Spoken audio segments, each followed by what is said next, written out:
Hi there, it's John from Commercial Real Estate Online. Welcome to the program. Welcome to a particular topic which is, I think, most important in this new property market. The topic is actually about how to close more deals, control more deals in a competitive market environment. There are 4 or 5 rules here which I want to go through to help you control your stock, make sure that other agents don't interfere with your stock and your transaction. So there are notes here that I will take you through.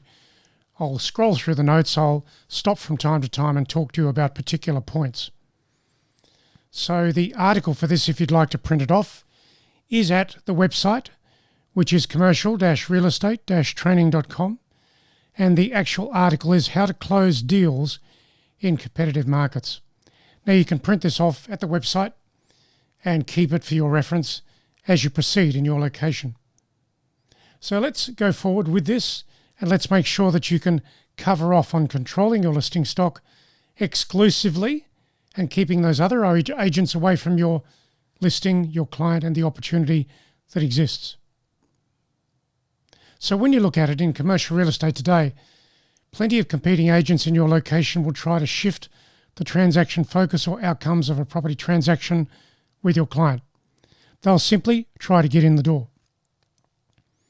So your deal can be interfered with. Do you know the problem? I'm sure you do.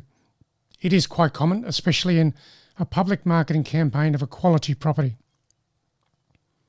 Now I'll just stop there for a moment.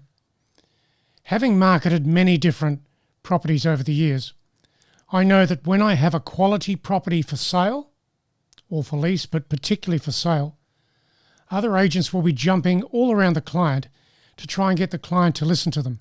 That's where the problem is. So this solution will help you.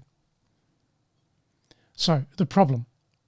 So what is the problem here? At a time when the client is most tuned to getting a result, they will be open to comments and approaches from others.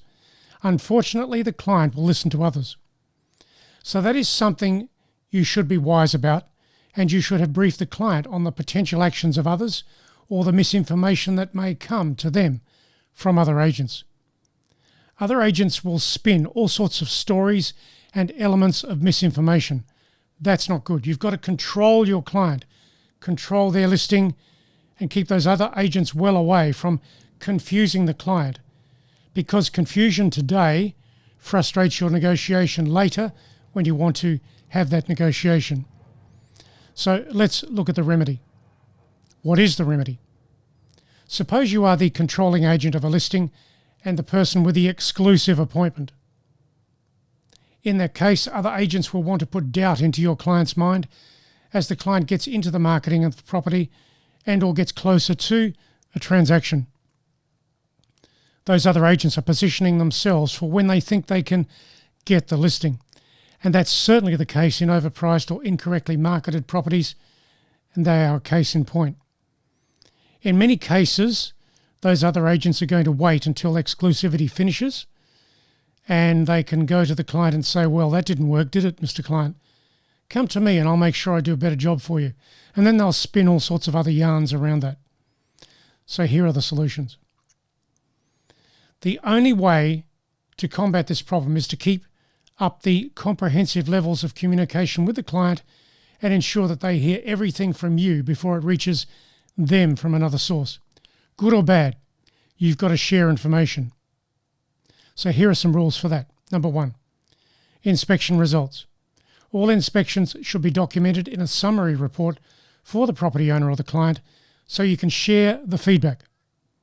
A written report at the end of the week is a good thing, even daily if you want to. Number 2, market updates.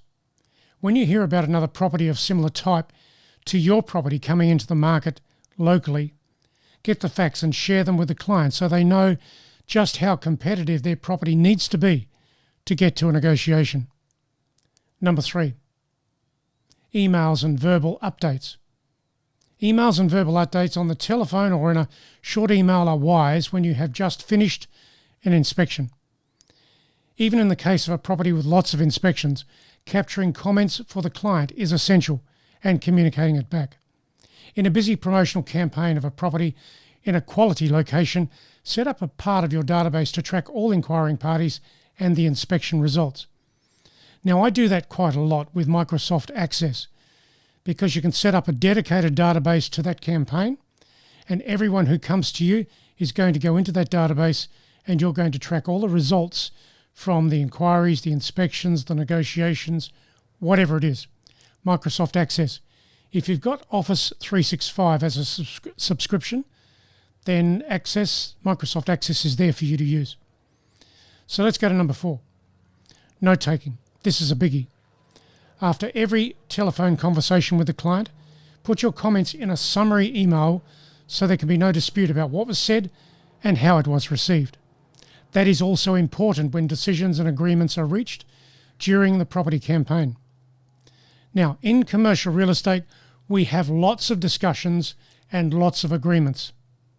When something big is discussed, or an agreement is reached, or an instruction is decided upon, I'll send an email immediately after the discussion. Why? Because that allows me to keep on top of everything that was said, and it also prevents the client from disagreeing with what was said. Number 5. Third-party comments. If the inspecting party has an opinion regarding the property, share that information with the client so the client's thinking can be supported or informed through the campaign. Third-party comments are valuable in any property marketing campaign. It is not what you say that really matters, but what the inspecting parties say about the property through the inspection.